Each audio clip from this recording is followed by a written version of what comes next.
The past year has been an extremely challenging one in ways more than one. The world outside has changed, the setup at home has changed.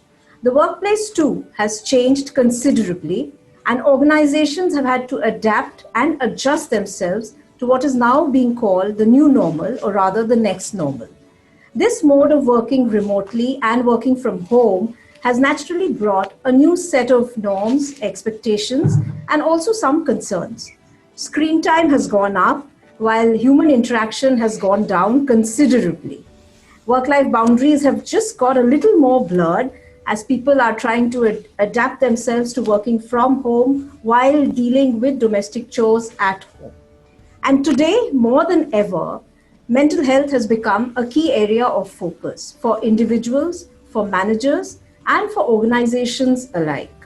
Even as corporate India has taken some baby steps to evolve, engage, and employ best practices, there is still a lot that remains to be done to make sure that we talk about mental health at the workplace. Hello and welcome, ladies and gentlemen. I'm Lopamudra Ghatak, the lifestyle editor of the Economic Times Digital, and today I will be in conversation with some distinguished voices on why it is absolutely okay to not be okay at the workplace and how best we can navigate mental health challenges in the new normal and the role that India Inc. can be expected to play. Also, over the next few weeks, we at the Economic Times Digital are going to take this conversation further, and we will debate and discuss the various aspects that are involved in keeping employees content while working from home in a remote setup. And with these discussions, we aim to spread awareness and get the best minds on one platform and debate and discuss an intelligent way forward. And joining me today, my first panelist is Anuradha Razdan, Executive Director, Human Resources, Hindustan Unilever, and Vice President, Human Resources, Unilever South Asia. Anuradha is a business-focused HR leader who's had an international career with rich experiences in Hindustan Unilever and global leadership roles.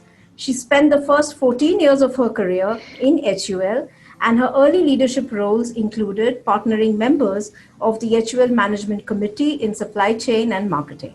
In her role as Leadership Development Director of South Asia, she also led the talent agenda across the South Asia cluster and has also worked at Unilever's headquarters in London for 6 years.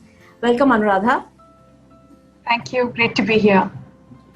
And my second guest is Sarthak Ranade, Managing Director, Janssen India, the Janssen Pharmaceutical Companies of Johnson & Johnson.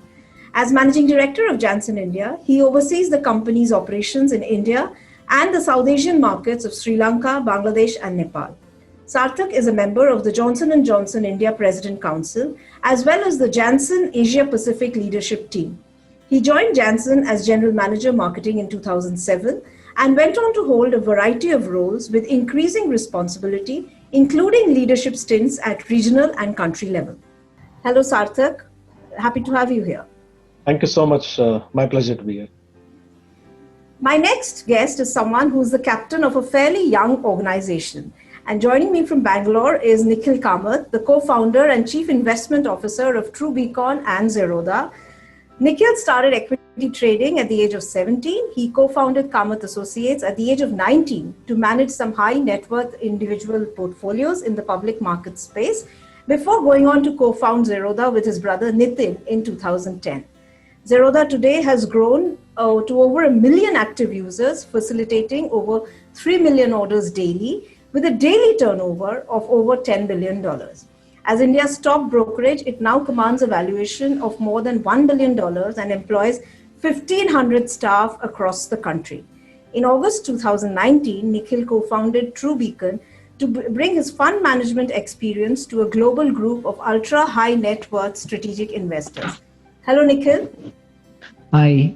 Hi, Lopamudra. Thank you. And joining me from Geneva is Shekhar Saxena, Professor of the Practice of Global Mental Health at the Department of Global Health and Population at the Harvard T.H. Chan School of Public Health. A trained psychiatrist, he has served in the World Health Organization as Director of the Department of Mental Health and Substance Abuse. In 2017, he received the prestigious Leon Eisenberg Award from the Harvard Medical School. author of more than 300 academic papers. He has also served as an editor of the Lancet series on global mental health 2007 and 2011. His expertise includes providing advice and technical assistance to policymakers on prevention and management of mental, developmental, neurological, and substance use disorders and suicide prevention. Hello, Shekhar. Nice to have you with us. Very happy to join. Welcome to this discussion, panelists. Anuradha, I will come to you first. HUL in India employs more than 20,000 people. What was your first thought when the country went into lockdown and organizations had to move to remote working? What were the challenges that you faced in transitioning? But before that, what was the first thought that went through your mind? The first thought was that, this is not such a big deal. It's going to go away. It's a few weeks. I remember on the 16th of March, Unilever moved to, work virtual ways of working. And we had just a few days notice to sort of transition our entire organization into new work protocols. And I remember somebody asking me, how long do you think? I said, I think it will last at least 2 weeks. And so famous last words. But what I felt in the early weeks and, when things were really at the height of disruption in early April, was really the shift from being in a place of leadership where I knew my playing field, I knew what I was doing, to being completely thrown asunder where, finding it in myself to give clarity and leadership to people when I myself was feeling so unsettled and uncertain. And I think that was the biggest part of the pandemic and sort of getting used to it in the early days. You asked about the challenges for the organization. I think there were quite a few. And first and foremost, it was about, keeping we supply essential goods and keeping operations running, making sure that our frontline field force and people in the factories felt safe enough and making our factories the safest place where they would come and continue production, where our field force could feel confident to go and work in the market. So really investing in their safety, well-being, both mental and physical, was one of the biggest challenges. As an organization and as employees, I think different people saw different things. Most of us and most employees told us that, they really, really struggled initially without the physical presence, because so much of our culture is about affiliation and our organization is about networks, and we take that for granted. And so in the early days, people really struggled with, not seeing each other. Then, of course, there was the whole issue of what I call the time famine, where people really had to balance household chores, responsibility of homeschooling. At that stage, no help was allowed. And to really, find it in them to juggle between work and personal responsibilities. And to add to that, the anxiety of looking after yourself, looking after people who are vulnerable and in your care. So many things to balance for different groups of people. Mm-hmm. And finally, about 54% of our organization is millennial. They are less than 34 years. And many of them actually talked about the challenge of living alone and experiencing isolation, cutting off from their colleagues, from their families. Right. So different kinds of challenges across different employee groups. The different kinds of challenges.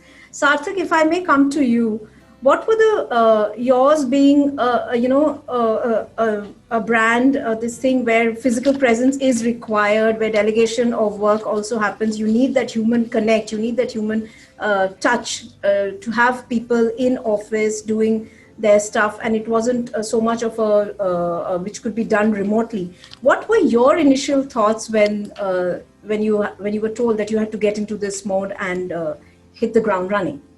Yeah, so Lopamatra, I think being in healthcare industry, I would say we knew what it is, right? I mean, I heard Anuradha, saying that, and many felt like that, right? This thing is going to disappear in 2 weeks or 3 weeks or at the most a month. But being in healthcare, we knew what this virus could do.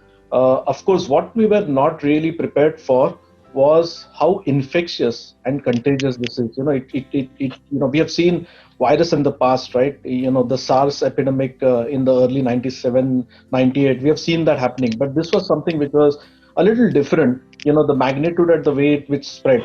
So in a way, I would say we were a little better prepared. At the same time, like all other organizations, it hit us out of the blue, right? So, overnight we had to change the way we were operating. So I think one of the early things which struck me was in terms of how do we ensure that we continue to stay focused and serve our patients, because while this whole pandemic was happening, we always had to keep in mind that there are still people who suffer from cancer, there are still people who suffer from mental health issues, or other issues like rheumatoid arthritis and so on.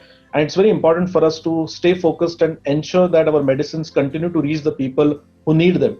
So I think that was what was kept us on track. And I would say the purpose and the vision of Johnson & Johnson is so very inspiring. And what we say is basically we are here to change the trajectory of human health. And we do that by blending hard science and ingenuity. So that actually kept us focused, Lopamudra. And very quickly we adapted as an organization. So, maybe in just 2-3 days time, our whole IT team was up there in terms of helping people remotely adapt to work, giving them all the support which is required.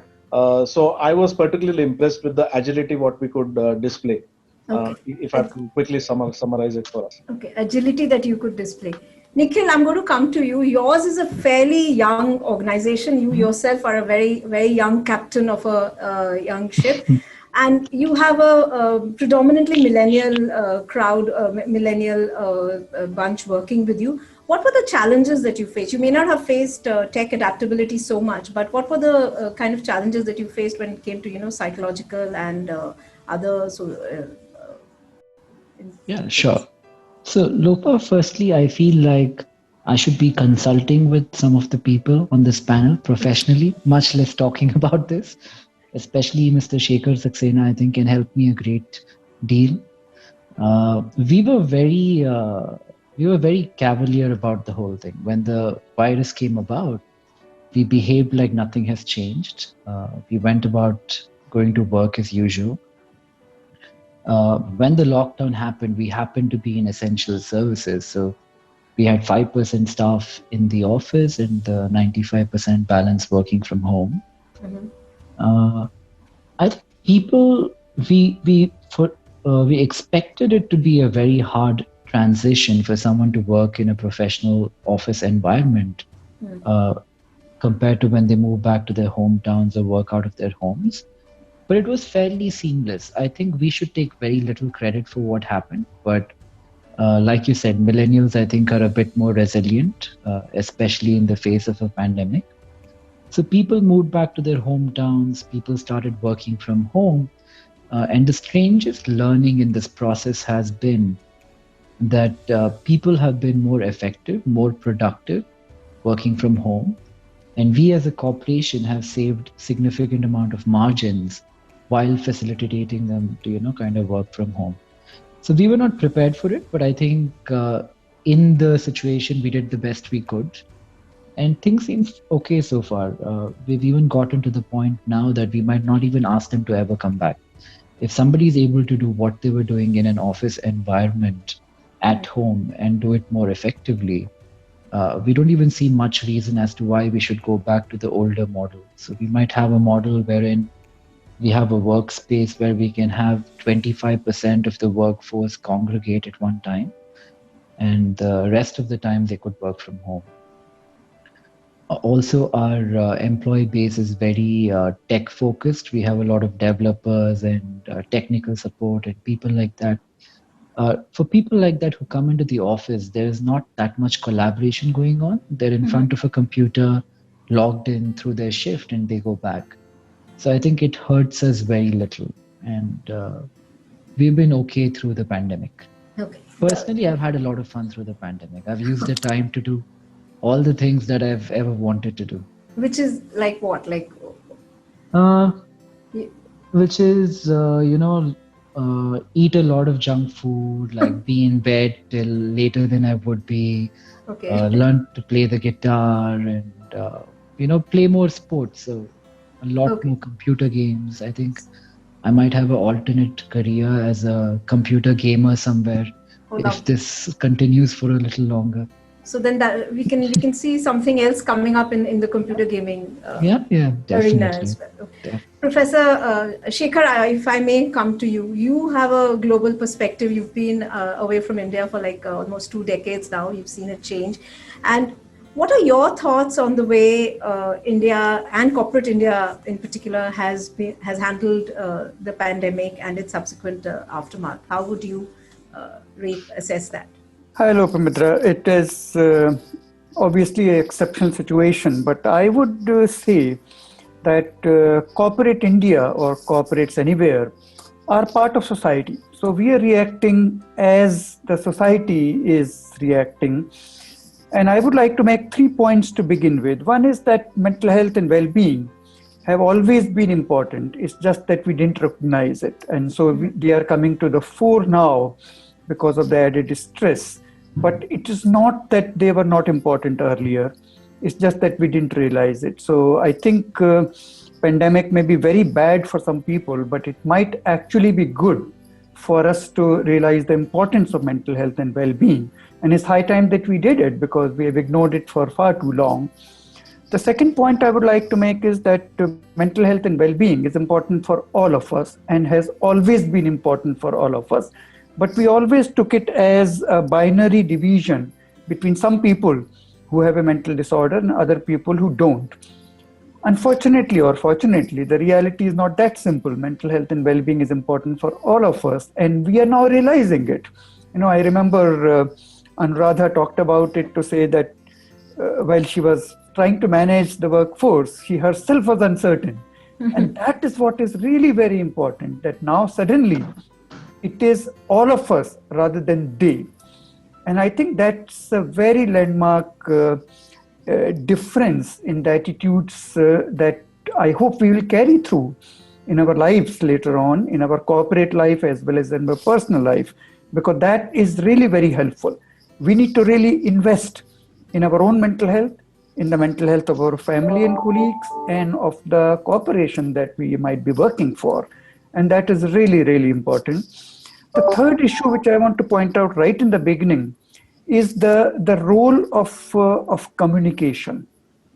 Communication from government to its citizens, communication from Mr. Sarthak to his workplace, work employees, and from us to our family members and colleagues. It should be timely, it should be accurate, it should be credible, and it should be comprehensive. In fact, some of the mistakes that we have done are really very, very large. We are all talking about, or at least most of us are talking about social distancing. Actually, we should be talking about physical distancing right, and social connectedness. So it's a classic example of using a phrase which is inexact and actually increases the reluctance of people to connect, which is not what we really want to do. We want them to be safe, but we want them to be thoroughly connected. So whether it's an email or it's a phone call or it's by any other method that we can connect with people, that is the biggest preventive intervention that we can make for continuing to have good mental health and well-being for ourselves and for others. And let me also say that by picking up the phone and asking people how they are, we're not only helping them, we are helping ourselves actually. And the same is true for communication from every leader to every employee. And that has to be really well maintained. Even if we are uncertain about what's going to come tomorrow, let's be honest, let's be connected. And that is the best strategy for the business leaders. And I think a lot of them have done that, and with major gains. So I think this is time to learn, and this is time to act for really protecting our mental health for now and for future. Protecting our mental health, communication and reaching out. Anuradha and Sarthak, I will come to you with this. Sarthak, to you first. And communication is the key, as Professor Sarthak, as Professor Shekhar said. So what were the kind of measures that you took at Johnson and Johnson, when after the announcement happened, and how was the how was it communicated to your employees, and what was the execution, what was the follow-up that was done? If you could just fill us in. So Lopa, thank you so much. And I think I couldn't agree more with what Professor Shekhar said, about the need to stay connected during this pandemic, because I think as the pandemic started, rolling out, every one of us went through this different range of emotions. Like even as a leader, sometimes I felt, and I agree completely with Anuradha, that, many of us went through our own personal the emotions of feeling loss of control or uncertainty in terms of when this is going to end. So you can only imagine what each and every single employee must have gone through. In fact, interestingly, when Professor brought up this point of connection, I just wanted to also share something that usually when there are such pandemics or very challenging situations in the society, it's quite natural to see mental health challenges going up. In fact, as the pandemic was proceeding, the Indian Psychiatric Society did a survey to just check on the mental health and well-being of people. And what they found is that there is a 20% increase in the mental disorders which are seen in people. So very early we realized that. And Lopamudra, to your point, I think we made it a point that we stay connected with people as much as we could. So personally, I have done several town halls, which are like large gatherings of 400, 500 people, and these were quite periodic. So usually in a typical world, we would do once in a quarter business update. It's more like a town hall. But here, we were almost coming up every fortnightly or 15 days or a month, talking to employees and giving them guidance and directions, because I think as we navigated through the pandemic, many things were not clear. And only when we started moving through the pandemic, and then the government directions used to come, so there are a lot of moving pieces, right? So nothing was clear. So I think it was very important for us to stay connected. I personally benefited a lot, not just from doing big town halls, but also connecting individually with people in smaller groups, because I think it's very important to lead with compassion and empathy during this period of time and to really listen to people, what they're going through.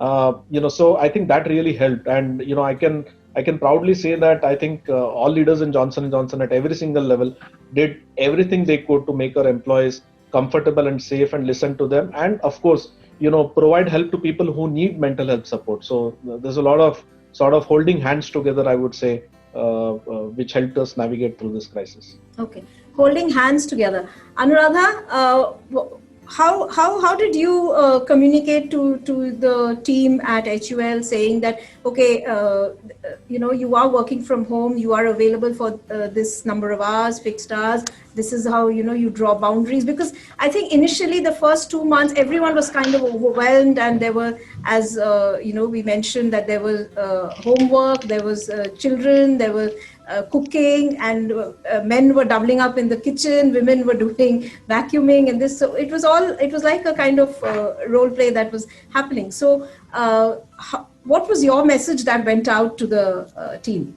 So, I think some of the things that have been talked about are all great things which we did, which was initially, listen more, get the pulse check of people, just get a lot of insight into how people are feeling. So initially every week we would do a pulse check. And then, very quickly use that to translate it back into action and measure again. So while one might typically have a cycle of a few months to do dipsticks and action and check again, this whole cycle became much, much shorter. And so the whole communication was targeted to try and address what's on the mind of the employee at that point of time. I think in the first instance, what was, okay, now we're all working from home, now what? So I think in the first instance, I know that for the first couple of months, it was important to keep the cadence of the business going. And for example, what does an area sales manager do when he or she is working at home? So, right from helping people figure out what it means for them to be doing their jobs from home to a daily check-in, which was literally leadership teams would roll in, roll up all the way up to the management committee, where it was just a listen, check, share kind of rhythm. And it was to basically give people guidance. That was the first thing, to keep the momentum and the daily cadence of the business going. The second was, I think, really about very quickly we realized that prioritization was absolutely key. So focus and prioritization. So helping teams prioritize what was the most important was the second thing we did, and a lot of conversations around helping people prioritize. Some things to do differently, some things to drop altogether. The third thing was, I think, as Professor Saxena said, it is just asking this question, how are you? And very quickly we realized that all of us are in the same storm, but experiencing different realities. And therefore, what we launched was something we called a well-being quotient, which was a simple questionnaire which allowed you to answer 10 or 15 questions like, are you eating right? Are you able to draw boundaries between your work and your household responsibilities? And helps you as an individual realize which part of your life you need to pay a little more attention to. And we encouraged our line managers to have conversations with people around these, and to then, encourage that honesty to say that, look, I'm really struggling. I need that 1 hour to be able to feed my child or to give them cook lunch for my in-laws. And then we found that this well-being quotient was widely adopted across the organization because it gave employees a tool and a license to have a conversation. And I think that was something which really, the other thing we did was lots of different things, but we also said that, bring families in. So we started communicating with families because we realized that people were looking at credible sources of communication and information. Right. So whenever we talked about health, well-being, etc., we called the families in because all cocooned at home, we were not only talking to the employees. So lots of things to help people think about their boundaries and their work-life balance. Okay, lots of things, and I think the family bit is very reassuring because yes. You're going back to your family. Nikhil, you yourself have conducted a few town halls for True Beacon, and a lot of your staff has been working from remote locations. So, what was the kind of feeling or the kind of reaction, the sense that you got when you spoke to them? Were they like? How was it like working for them in isolation away from the office? Although you mentioned that productivity has gone up, but still, young people, impressionable and can be swayed. So what was the sense that you got? Yeah, so we try to keep things really simple. I think the pandemic, the biggest thing that it brought with it is uncertainty. I think financial uncertainty, emotional uncertainty of any kind. So we made an effort at the very beginning to, in fact, pay people more than they were earning in a pre-pandemic world. So we had bonuses in place. We had a loan mechanism wherein if somebody needed the money, they could borrow at no interest from the company. And we made sure that they feel like they are financially secure. I think that makes a big difference, and a big part of what anybody is looking from a corporation they work for is that. Outside of that, we engaged with them constantly. I think we took care of logistics. If somebody needed a hospital or if somebody needed something to be done, not just to them, but for a member of their family, we made the effort to, kind of have systems and logistics in place to be able to help them out.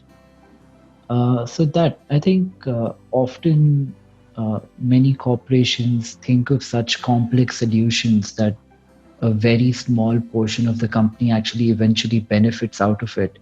So we try to simplify it and, think about what are the 2-3 biggest things that would help someone and focused on them. Okay. 2-3 biggest things that would help someone and, help them tide over it. Professor Shekhar, if I may come to you, there's a Yale professor, Frank Snowden, and what he describes is like that the physical pandemic may be over, but there's a psychological pandemic that is on its way, that is here, and that the after effects of this pandemic is what we'll be left dealing with. You have a worldview on this. How do you think Indian companies, India Inc., and Indian thought leaders can adapt themselves best to be able to deal with this? I think you're very right to say that the physical health impact of the COVID are being seen now. but the mental health and well-being impact is just about beginning to be seen. And there is a lot more of that coming because of the associated problems of joblessness, poverty, social distress, and all the other kinds of things which are happening. Just to take an example, there is increase in domestic violence because people are confined to homes. Sometimes women are confined with people who are abusers. So these things are all going to play out, not in only in days and months, but in years. And I think we need to prepare ourselves as society as well as corporations. And in fact, this is perhaps a very good time for corporations to plan for the future and what I would say, build back better. They had some interventions, they had some programs on mental health and well-being, but I think they have proved to be quite inadequate. So this is the time to actually build something which can last a much longer time. And I'm very keen on disseminating correct information to the corporations to say what helps and what does not help that much. And I really like what Nikhil said, that one can be quite simple about things, 2 or 3 things which help the most. And I would say that social help comes more effective than psychological help, because many people are going through very, very serious social and economic issues. And that is something that people want reassurance on, people like support on. And yes, the psychological support is important, but social support is much more important. So that one has to plan. Also, Anuradha talked about a questionnaire to be circulated to people. There are perhaps also need for organizations to really introspect and see how are they doing as organizations. And I am aware of and involved in a initiative by Arogya World, which is an NGO working with many corporations. And we together made criteria for how mentally healthy the workplace is. And those are the kind of criteria that can actually be applied by corporations for themselves to say, do we have support of the leadership? Are we doing what is needed for our employees' mental health and well-being? And keep monitoring it over a period of time, just seeing how our employees are doing. Because all HR people keep saying that employees are our best assets. Now, are we looking after those assets well during exceptional times like these? And I think there has to be a much more objective and systematic way of checking not only how employees are doing, but how the organizations are doing themselves. And this is really very, very important to do, at least to begin with now. Yes. So human capital is important and we should take care of that. Anuradha, I'll come to you. What are the qualities that a good leader must have now in the post-pandemic world? Look, I think first and foremost, agility. I think agility and resilience. I think are the 2 things which are super critical. Agility to be able to pivot business, resilience to be able to think through the opportunities and threats. The second thing I would say is compassion and empathy, which is absolutely because, the one thing that I wanted to say was that before the pandemic, well-being was something which came. It was like the little cherry on top of the big dessert. And, it just sort of was a little something you did when everything else was done. Right. I think what the pandemic has done is that put employee well-being at the center spread of the employee engagement and employee relationship with the company.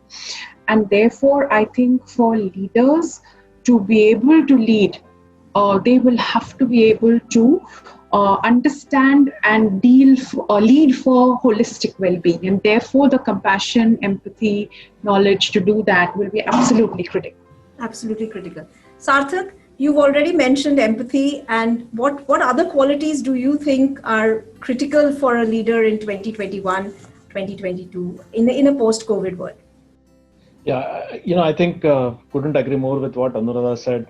I think it's very important for leaders to to stay optimistic. I think that's very important, and also be agile and resilient and, drive the organization in the right direction. So Clearly, this is going to be tested. The second thing, which I completely agree with what she said, also was about empathy and compassion. I think we've gone through a very challenging year, which tested us on different fronts, right? Professionally, personally. So people are looking up to leaders, how they can give them that comfort, how they can give them that confidence that these things shall also pass. And one thing which I personally see, Lopa, is that one silver lining out of this whole pandemic is that our employee engagement has gone all-time high, because of the efforts what we have put in. And today, if I look back, I think the way we conducted ourselves in the last 8 to 9 months, where we, sort of over-indexed on health when it was required. We sort of offered employee assistance program to employees so that they can tide over their own personal emotional issues if they're facing any. I think all that has made them much more comfortable, much more resilient, and they're ready to face the future. I think that's what I would look into a leader, how we can create that ecosystem where his employees feel comfortable. And I think Professor Shekhar also said that the need to be transparent. I think that's also another very important quality which is important. I mean, right during the pandemic, people used to ask me that, are we going to lose our jobs? What's going to be the outlook? And for example, for many of these questions, we didn't have clear answers, right? But I think what was more important was to just be transparent and tell them what we know and what we don't know.